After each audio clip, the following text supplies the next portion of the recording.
ஆக்சுவலா நீங்க எல்லாருமே கைதி படத்தை பார்த்திருப்பீங்க அப்படின்னு சொல்லி எனக்கு நல்லா தெரியும். அதுல கிளைமேக்ஸ் இல்ல கார்த்தி தனியா உட்காந்துக்கிட்டு கண்ணே இல்லாதவனை அப்படியே விட்டுறணும், திடீர்னு பார்வையை கொடுத்துட்டு வாழ்க்கையை கொடுத்துட்டு திடீர்னு கண்ணை பிடுங்கினா எப்படி இருக்கும் அப்படின்னு சொல்லியிருப்பாரு. அப்படியாப்பட்ட படம் தான் இது. ஹலோ கைஸ், நான் ஒரு ஆஸ்பைரிங் ஃபிலிம் மேக்கர். ரொம்ப தேடி பிடிச்சி இப்படியாப்பட்ட ஒரு படத்தை கொண்டு வந்திருக்கேன். ஸோ ஃபுல்லா பாருங்க. வாழ்க்கையில நமக்கு இருக்கக்கூடியதெல்லாம் பிரச்சனையா அப்படின்ற மாதிரி எல்லாம் தோண ஆரம்பிக்கும். இவங்களுடைய பேரு தான் ஜாக்கி கென்னடி. 1961 இவங்க ஒயிட் ஹவுஸ்ல வாழ்ந்து வந்தாங்க. இவங்களுக்காகவே பல அறைகளை பல விதமா டெக்கரேட் பண்ணி வைப்பாங்க. ஒயிட் ஹவுஸ்ல இருந்ததுலயும் வெள்ளை மாளிகையில ரொம்ப அழகாவும் ஃபேஷனபிளாவும் ரொம்ப ஸ்டைலிஷாவும் இருந்தது இவங்க ஒரு ஆள் தான். ஃபர்ஸ்ட் டைம் ஒரு டிவி ப்ரோகிராம் ஹோஸ்ட் கூட எ டூர் ஆஃப் ஒயிட் ஹவுஸ் அப்படின்னு சொல்லி ஒரு ஷோ ஒன்ன கிரியேட் பண்ணாங்க.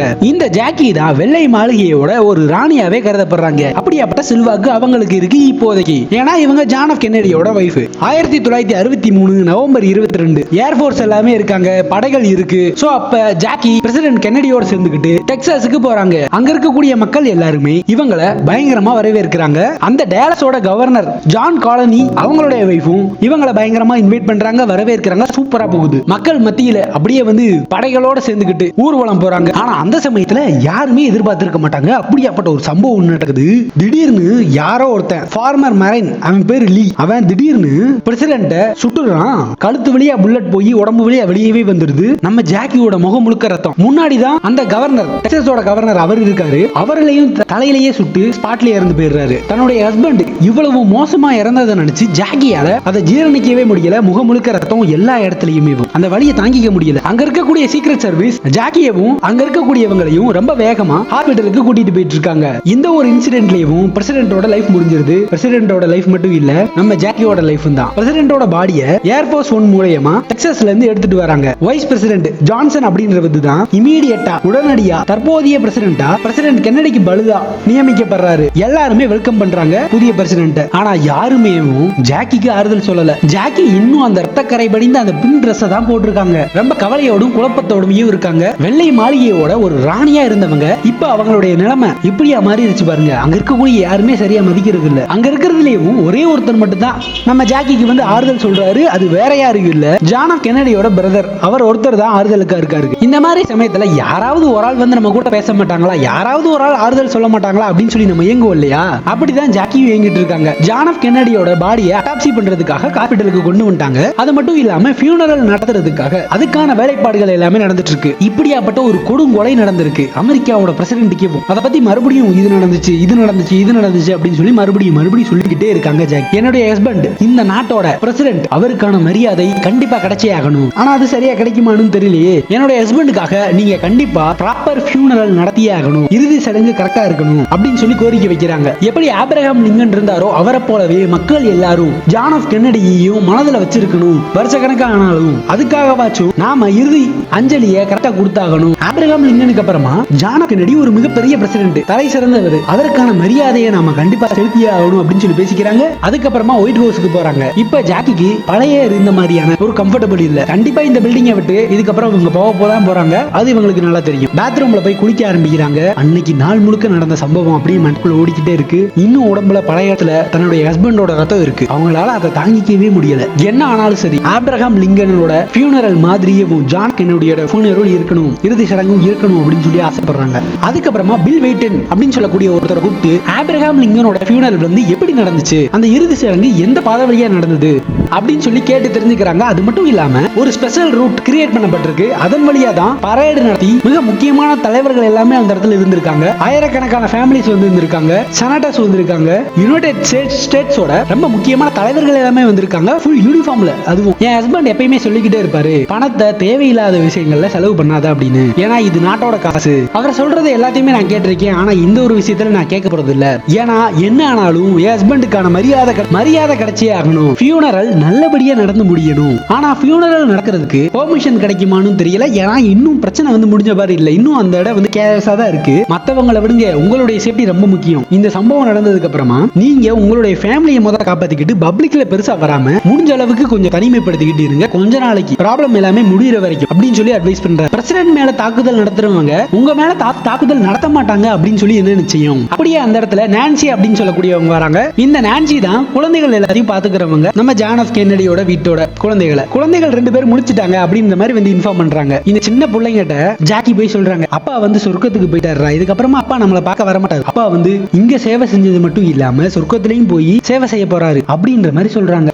ஜான் எஃப் கென்னடியோட பிரதர், அதான் அந்த பாபி இருக்காருல்ல, அவரை மீட் பண்றதுக்கு ஒருத்தர் வராரு. வந்து இந்த மாதிரி ஃபியூனரல் நடத்தப்படும், ஆனா அது வந்து ரொம்ப லிமிட்டடான பர்சன்ஸ் வச்சு தான் நடத்தப்படும். ஏன்னா ப்ராப்ளம்ஸ் வந்து ஹையா வரதுக்கான சான்ஸ் இருக்கு, பாசிபிலிட்டிஸ் இருக்கு. அது மட்டும் இல்லாம வெள்ளை மாளிகையில் இருக்கக்கூடிய பர்னிச்சர்ஸ் எல்லாத்தையும் ரிமூவ் பண்ணி ஆகணும், பழைய பெட் அது எல்லாத்தையும் ரிமூவ் பண்ணி ஆகணும். ஏன்னா இப்ப புது பிரசிடென்ட் வேற வரப்போறாரு, ரூமை ரொம்ப சீக்கிரமா கிளீன் பண்ணி ஆகணும். இந்த விஷயம் நம்ம ஜாக்கிக்கு வந்து பயங்கர கஷ்டமாயிருது. இப்பதான் வந்து ஹஸ்பண்டே இழந்திருக்காங்க, தன்னுடைய குழந்தைகளோட நிலைமை என்ன ஆகுமோ அப்படின்ற வருத்தம் அவங்களுக்கு இருக்கு. அங்க இருக்கக்கூடிய அந்த பழைய பர்னிச்சர்ஸ் எல்லாத்தையுமே வந்து வித்துறாங்க, அதுல கிடைக்கக்கூடிய பணத்தையும் சேர்த்து வைக்கிறாங்க. அதுக்கப்புறமா நம்ம ஜாக்கியும் அந்த பிரதர் பாபி 2 பேருமே சேர்ந்துக்கிட்டு ஒரு இடத்தை வந்து பார்க்க போறாங்க. அது ரொம்ப வேக்கண்டான ஒரு பிளேஸ். வெள்ளை மாளிகையில் இருக்கக்கூடியவங்க பிரசிடென்ட் கென்னடிக்கு வந்து ஒரு பிளேஸ் வந்து ஒதுக்கி இருக்காங்க. ஆனா அந்த பிளேஸை பார்த்து நம்ம ஜாக்கிக்கு அந்த இடம் பிடிக்கல. ஏன்னா என்னுடைய ஹஸ்பண்ட் பிரசிடென்ட் கென்னடிக்கு வந்து தனியான ஒரு இடம் வேணும், ஆல்ரெடி இருக்கிற இடத்துல வந்து இது பண்ணக்கூடாது, ஆல்ரெடி நிறைய பேரோட கல்லறை அந்த இடத்துல இருக்கு, அந்த மாதிரியான இடத்துல வந்து பிரசிடென்ட்டோட கல்லறை வந்து இருக்கக்கூடாது அப்படின்னு நினைக்கிறாங்க. ஜாக்கி பாக்குறாங்க அந்த பக்கமா ஒரு செப்பரேட் லேண்ட் ஒன்று இருக்கு, சோ அதை காமிச்சு இந்த இடத்துல தான் கல்லறை உருவாக்கப்படணும் அப்படின்னு சொல்லி சொல்றாங்க.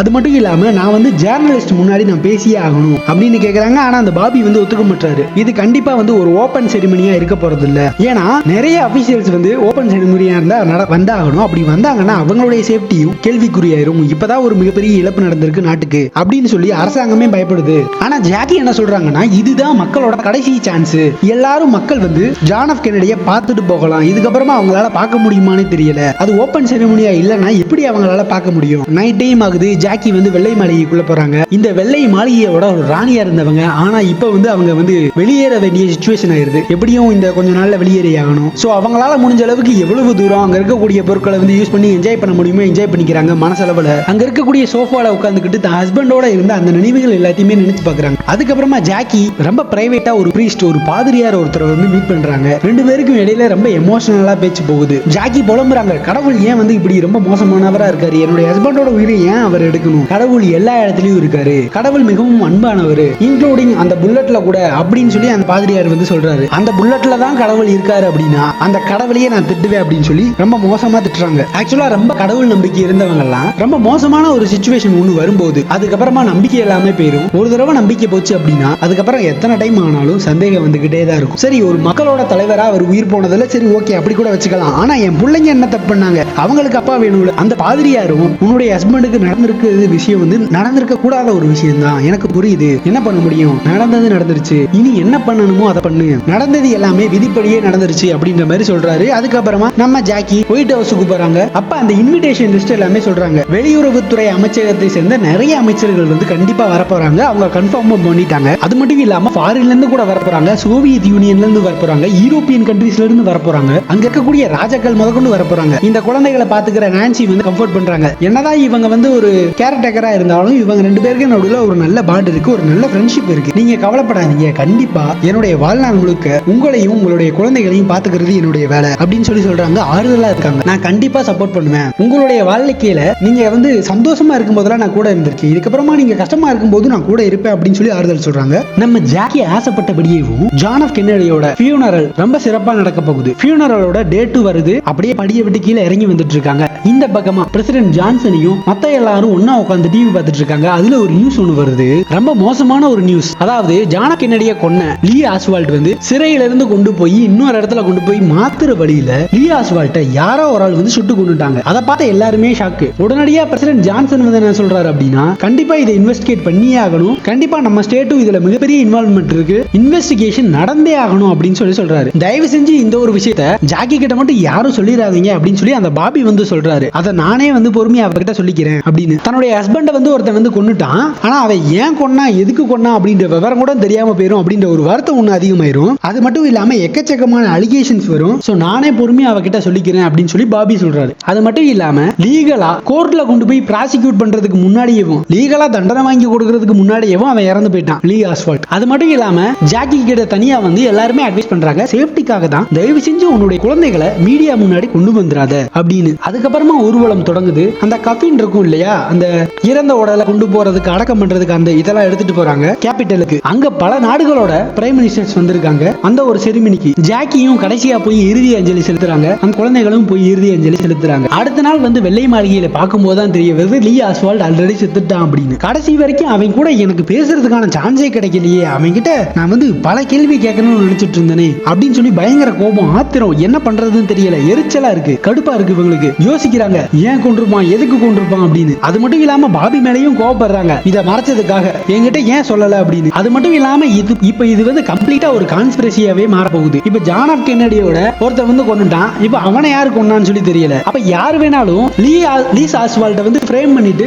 அதுக்கப்புறம் அவரையே கொண்டுட்டு இருக்கலாம். உண்மையான கொலகாரனை தப்பிச்சு விட்டுட்டமே அப்படின்னு சொல்லி வருத்தப்படுறாங்க. என்ன நடந்துச்சு அப்படின்னு சொல்லி யாருக்குமே தெரியல. அதுக்கப்புறமா மறுபடியும் அந்த பாதிரியாரை போய் பார்க்க போறாங்க. என் வாழ்க்கையிலேயே நான் ரொம்ப வந்து ரெக்ரெட் பண்றேன், எனக்கு இப்ப தோணுது நான் ஒருவேளை வந்து ஒரு சாதாரண மனுஷனை பதவி பணம் அந்தஸ்து அப்படின்னு சொல்லி எதுவும் இல்லாத ஒரு நார்மலான ஒரு மிடில் கிளாஸ் பையனை கூட மேரேஜ் பண்ணிருக்கலாம், ஒரு பேங்க்ல வேலை பார்க்கக்கூடிய ஒரு கேஷியரை மேரேஜ் பண்ணிருக்கலாம், சிட்டிசன்ல ஒரு ஆர்டினரி லைஃப், ஒரு நார்மலான லைஃப் வாழ்ந்துருக்கலாம். எனக்கு என்கிட்ட எல்லாமே இருந்துச்சு, ஆனா இப்ப கடைசியா என்கிட்ட எதுவுமே இல்ல. இந்த கைதி படத்துல கிளைமேக்ஸா கார்த்தி கூட சொல்லுவாரு, இவ்வளவு நாள் கண்ணை கொடுத்துட்டு திடீர்னு கண்ணை பறிச்சுட்டா எப்படி இருக்கும் அப்படின்ற மாதிரி இருக்கு இப்ப ஜாக்கியோட லைஃப். கடவுள் உன் வாழ்க்கையில ஏதோ ஒரு விஷயத்தை நீ கண்டுபிடிக்கிறதுக்காக தான் இப்படியாப்பட்ட அதிசயத்தை எல்லாத்தையுமே நடத்திருக்காரு. வாழ்க்கையில உன்னுடைய பர்பஸை புரிஞ்சுக்கோ, உன்னுடைய குழந்தைகளுக்காக இனிமே நீ வாழ்ந்தாகணும் அப்படின்னு சொல்றாரு. ஜாக்கி தான் வந்து இனிஷியலா ரொம்ப போஸ்ட் பண்ணிருப்பாங்க, ஒரு மிகப்பெரிய ரொம்ப பிரம்மாண்டமான ஆபிரகாம் லிங்கன் மாதிரியான ஒரு ஃபியூனரல் ஒன்று நடத்தி ஆகணும் அப்படின்னு அவ்வளவு ஆசைப்பட்டிருப்பாங்க. ஆனா இப்ப ஆனா அவங்களுக்கு என்ன தோணுதுன்னா ஒரு மாதிரி மௌனமா இருக்காங்க, அது நடத்த வேணாம் அப்படின்ற அளவுக்கு கூட தோணுது இவங்களுக்கு. அவங்களுக்குள்ள ஒரு கேள்வி ஒண்ணு வருது, இது எல்லாத்தையுமே என் ஹஸ்பண்டுக்காக பண்றனா இல்ல எனக்காக பண்றனா அப்படின்ற மாதிரி. தனியா அபிஷியல்ஸ் எல்லாத்துக்குமே வந்து ஒரு தனியா ஒரு பிளேஸ்ல வச்சு முன்னாடி சீன்ல காமிச்ச மாதிரியான மரியாதை செலுத்தப்பட்டுச்சு. சோ இப்ப மக்கள் மத்தியில பரேடை கொண்டு போறாங்க. பரேடு ஸ்டார்ட் ஆக போது அதை ஜாக்கி கிட்ட வந்து சொல்றாங்க, இந்த பரேட்ல எனக்கு கலந்துக்க விருப்பம் இல்ல, அது மட்டும் இல்லாம பல பேரோட வாழ்க்கை வந்து இதுல பாழா போறதுக்கான சான்ஸ் இருக்கு, நீங்க சொன்னது எல்லாமே சரி, எனக்கு இப்பதான் இது சரின்னு படுது அப்படின்ற மாதிரி இவங்க சொல்றாங்க. அது மட்டும் இல்லாம இவங்க ரூம்ல இருக்கக்கூடிய அந்த ஓவல் ரூம் அப்படின்னு சொல்லி ஒண்ணு இருக்கும், அதுதான் இவங்களுடைய ரூம். அங்க இருக்கக்கூடிய பர்னிச்சர்ஸ் எல்லாத்தையுமே வந்து பேக் பண்ணிட்டு இருக்காங்க. பிகாஸ் வெள்ளை மாளிகையை விட்டே கிளம்பி ஆகணும், இன்க்ளூடிங் இந்த சின்ன பசங்களோட ரூம் முத கொண்டும் எல்லாத்தையுமே பேக் பண்ணிக்கிறாங்க. அது மட்டும் இல்லாம கவர்மெண்ட் இங்க வேலை பார்க்கக்கூடிய எல்லா ஸ்டாஃபையுமே மாத்திட்டாங்க. ஜான் எஃப் கென்னடி இருந்தபோது நிறைய ஸ்டாஃப் இருந்தாங்க, இப்ப கம்ப்ளீட்டா ஸ்டாஃபை வந்து மாத்திட்டாங்க. ஸ்டாஃபை மாத்தினதுனால இப்ப வேற ஆள் கிட்ட வந்து இல்ல நான் என் மனசை மாத்திக்கிட்டேன், அந்த மாதிரி பண்ண வேணாம், நான் ஸ்ட்ரைட்டா வந்து அந்த கத்தீட்ரல் அப்படின்னு சொல்லக்கூடிய பிளேஸுக்கு நான் ஸ்ட்ரைட்டா வந்துடுறேன் அப்படின்ற மாதிரி சொல்றாங்க. நான் என் மனசை மாத்திக்கிட்டேன் அப்படின்னு சொல்லி இவங்க சொன்னாலும் இப்ப ஆபீசர்ஸ் எல்லாருமே மாறிட்டாங்க. அவங்க என்ன சொல்றாங்கன்னா திடீர்னு வந்து ஒரு பிளானை வந்து சேஞ்ச் பண்றது அப்படின்றது சரியா இருக்காது, பிளான் அப்ரூவ் ஆகி ரொம்ப நாள் ஆச்சு, சோ பிளானை மாத்துறது அப்படின்றது ரொம்ப டிஃபிகல்ட்டான விஷயம், நீங்க புரிஞ்சுக்கோங்க அப்படின்னு சொல்றாங்க.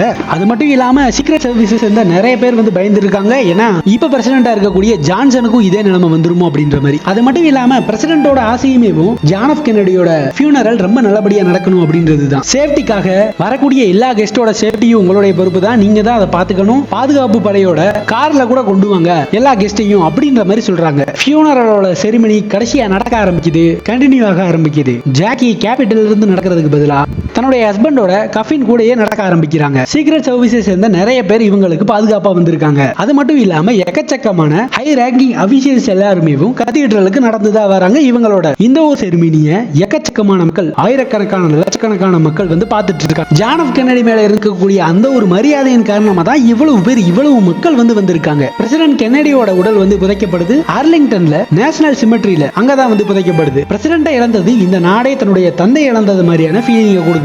மொத்த நாடேவும் இந்த ஒரு ப்ராசஸ ஸ்டார்டிங்ல இருந்து எண்டிங் வரைக்கும் அப்படியே ஃபுல்லா பாக்குறாங்க, விட்னஸ் பண்றாங்க. ஃபியூனரல் முடிஞ்சது, ஜாக்கி டைம் எடுத்துக்கிறாங்க. அதுக்கப்புறமா அந்த பாதிரியார் கிட்ட போய் பேசுறாங்க, நான் நம்புறேன் என்னையும் வந்து எவனாவது ஒருத்தன் வந்து சுட்டுக் கொள்ளட்டும், என் ஹஸ்பண்டோட கருவறைக்கு பக்கத்திலே நானும் போய் படுத்துக்கிறேன், சாரி பிணவரைக்கு பக்கத்துல, அங்கேயும் என்னுடைய உடலையும் அடக்கம் பண்ணா என்னுடைய வாழ்நாளோட நிம்மதி கிடைச்சிரும் அப்படின்ற மாதிரி சொல்றாங்க. ஏன்னா ஜாக்கிக்கு வந்து அவ்வளவு விரக்தியில இருக்காங்க. அப்ப அந்த பிரீஸ்ட் வந்து சொல்றாரு, வாழ்க்கையில ரெண்டு முடிவு தான், ஒண்ணு வாழணும் இல்ல சாகணும், நீ வந்து வாழ முயற்சி பண்ணணும், அக்செப்ட் பண்ணிக்கணும், சிச்சுவேஷன் இதுதான், நடந்து போச்சு, முடிஞ்சிருச்சு, அடுத்து என்ன பண்ணணும் அப்படின்னு சொல்லி நீ தான் முடிவு பண்ணணும், ஒரே இடத்துல மட்டும் தேங்கிறாத, அதையே நினைச்சுக்கிட்டு நடந்தது எல்லாத்துக்கும் பதில் தேடியே வந்து உங்க காலத்தை தொலைச்சிடாத, அடுத்து நடக்கக்கூடியது என்ன அப்படின்னு சொல்லி பாரு, உன்னுடைய குழந்தைகளுக்கு நீ தான் ரொம்ப முக்கியமான ஒரு இம்பார்ட்டன்டான பர்சன்ஸ், வேற யாருமே கிடையாது உன்னுடைய குழந்தைகளுக்கு. அப்படியே கட் பண்ணா குழந்தைகள் ரெண்டு பேரையுமே ஒரு பீச்சுக்கு கூட்டிட்டு போயிருக்காங்க. இவங்களுடைய நினைவு முழுக்க இன்னும் ஜான் எஃப் கென்னடி மட்டும் தான் இருக்காரு. நல்ல ஆழமா யோசிச்சதுக்கு அப்புறமா ஜாக்கி ஒரு மிகப்பெரிய முடிவு எடுக்கிறாங்க. ஒரு மிகப்பெரிய ரைட்டர் ஒருத்தரை இன்வைட் பண்ணி தன்னுடைய வீட்டுல உட்கார வச்சதுக்கு அப்புறமா ஜான் எஃப் கென்னடியோட பயோகிராஃபியை நம்ம எழுத போறோம் அப்படின்னு ஒரு முடிவு எடுக்கிறாங்க. அவர் செஞ்ச சேவைகளும் அவருக்கு நடந்த எல்லா விஷயமே வாழ்நாள் முழுக்க நிலைச்சு நிற்கும். பயோகிராஃபி அப்படின்னு சொல்லி ஒண்ணு படைக்கப்பட்டுச்சு அப்படின்னா அது மட்டும் இல்லாம அந்த வேர்ஷன் அப்படின்றது என் வாழ்க்கையில நான் எப்படி அவரை பார்த்தேன் அப்படின்ற மாதிரியான வேர்ஷனா இருக்கணும். ரொம்ப மோஸ்ட் ரிமெம்பரிங்கா இருக்கணும். என்னோட பாயிண்ட் ஆஃப் வியூல இருந்து நான் ஒண்ணுதான் சொல்லுவேன், எத்தனை பிரசிடென்ட் வேணாலும் வரலாம், எத்தனை பிரசிடென்ட் வேணாலும் போகலாம். என்ன பொறுத்த வரைக்கும் ஜான் எஃப் கென்னடி அப்படின்றவர் ஒரு மிகப்பெரிய இன்ஸ்பிரேஷன் அப்படின்னு சொல்லி இந்த படத்தை முடிக்கிறாங்க. ஆக்சுவலா இந்த படம் எப்படி இருந்துச்சு அப்படின்னு சொல்லி சொல்லுங்க. நாமெல்லாம் நினைச்சிட்டு இருப்போம் காசு இருந்தா எந்த பிரச்சனையுமே வராது, பணம் இருந்தா எந்த பிரச்சனையுமே வராது அப்படின்னு. எல்லாருக்குமே நம்ம லெவலுக்கு நமக்கு பிரச்சனை வருது, அவங்க லெவலுக்கு அவங்களுக்கு அவ்வளோ பெரிய பிரச்சனை வருது. ஃபைனலா சொல்றதுக்கு ஒன்னே ஒண்ணுதான், லைஃப்ல அவ்வளவுதான் முடிஞ்சு போச்சு, இதுக்கப்புறமா வாழ்க்கை இல்ல, அவ்வளவுதான் முடிஞ்சு போச்சு, ஒண்ணுமே பண்ண முடியாது அப்படின்ற ஒரு சிச்சுவேஷன் வந்தாலும் இதுவும் கடந்து போகும் அப்படின்ற மாதிரியான மனப்பக்குவத்தை வளர்த்துக்கிட்டு ஜாக்கி மாதிரி நம்மளும் மூவ் ஆன் ஆக பழைக்கணும். ஸோ அடுத்து ஒரு தரமான படத்துல மீட் பண்றேன். பாய்.